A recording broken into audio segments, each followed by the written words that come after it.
petroleum products. And therefore, the moment you set out increase VAT on fuel and petroleum products from 8 to 16%, you essentially mean that life, the cost of living is going to skyrocket automatically. Everything in life is going to become more costly, Mr. Speaker. And then you go ahead and remove tax on aircraft, choppers, and spare parts for those funny items. Equipment that are only bought or accessed by the who is who, by the very rich in this country. On the one hand, you overburden the poor person.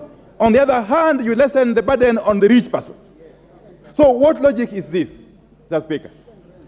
Mr. Speaker, I would have expected, having heard the regime lament that they found empty coffers, I would have expected, and any first-year economics student will tell you, that the logical step the regime should have taken was rationalize the budget, and cut off those areas that are not necessary.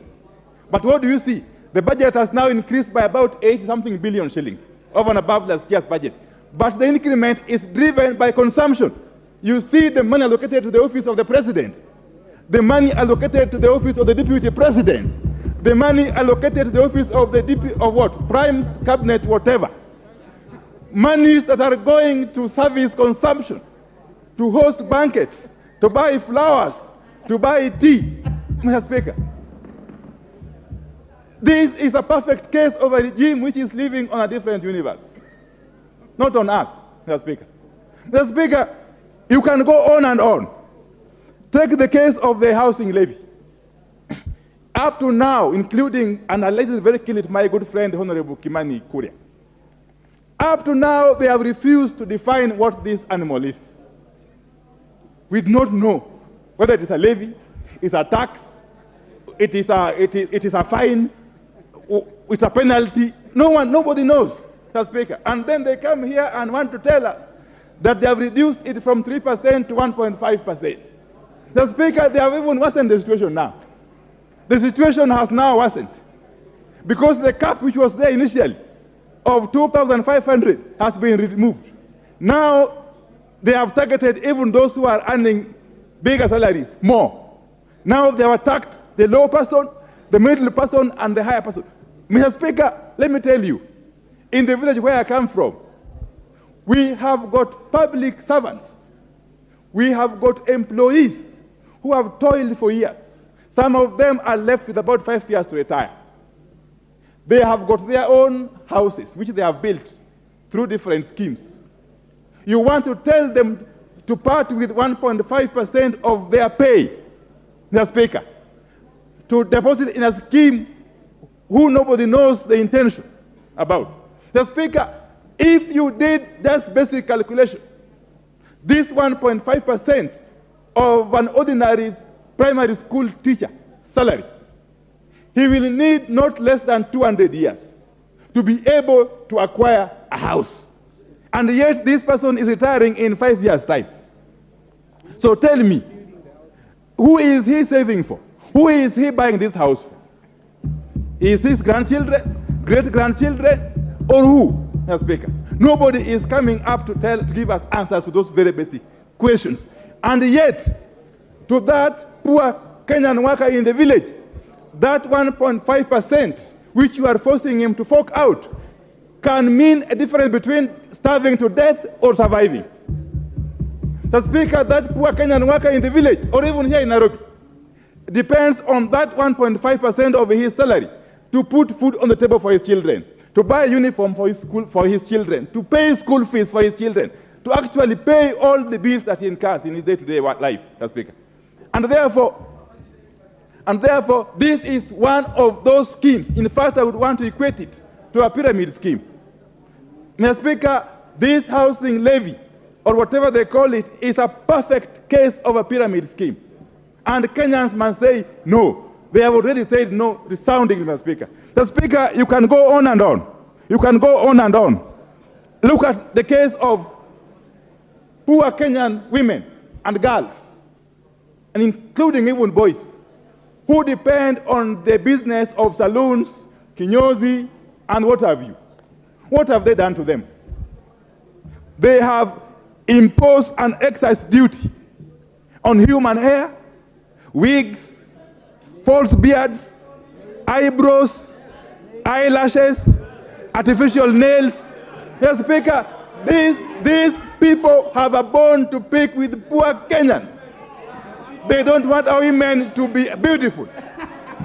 They don't want our men to be well kept. Mr. Speaker, they are basically strangulating every other poor Kenyan who is struggling. Mr. Speaker, as we speak, those saloons, those kinyozis employ hundreds of thousands of Kenyans. Hundreds of thousands of Kenyans are employed and depend on those kinyozis, those saloons. If you come about and impose such taxes, you are essentially telling them to go back to and engage in other nefarious activities, Mr. Speaker. Mr. Speaker, you cannot be on one hand condemning alcoholism and drugs and so on and so forth, and on the other hand, you are removing people from gainful employment and throwing them to the wilderness. What a contradiction is that, Mr. Speaker? Mr. Speaker, this bill, as I conclude, Mr. Speaker, as we sit here today, and as we debate in this very magnificent chamber, Kenyans are watching out there. In fact, I have received since 1 hour ago, not less than 200 messages from Kenyans who are watching us. It is therefore incumbent upon us to choose where we want to stand. Do we want to stand on the right side of history or on the wrong side of history as a house? Because Kenyans are watching. Do you want to side with the oppressors who have brought this bill, or do you want to stand with the poor Kenyans? The choice is ours. At the end of the day, it will be neither the issue of Kenya Kwanza or Azimio. It will be the issue of what position did a leader take at the hour of need. What stand did you take at the hour of need for Kenyans?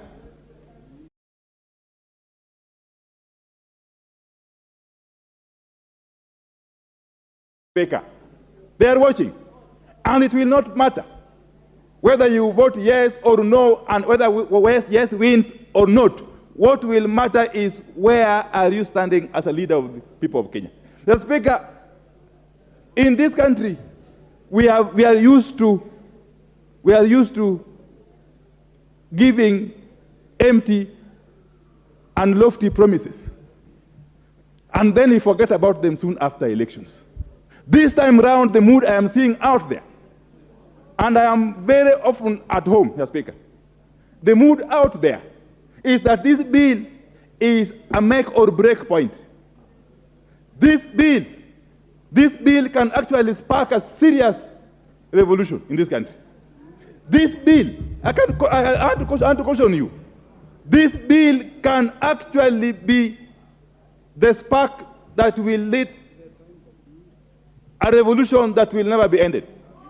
And it's going to be a revolution of the proletariat, Mr. Speaker. It's going to be a revolution led by the poor hustlers, Mr. Speaker, because they have had enough. They have had enough of lies. They have had enough of this chest stamping. They have had enough of this bravado.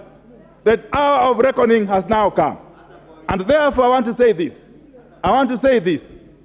That even as we stand here to please our masters out there, our masters who are watching us, you must understand that the bigger, greater masters are the people who voted us, not those who imposed us on these positions.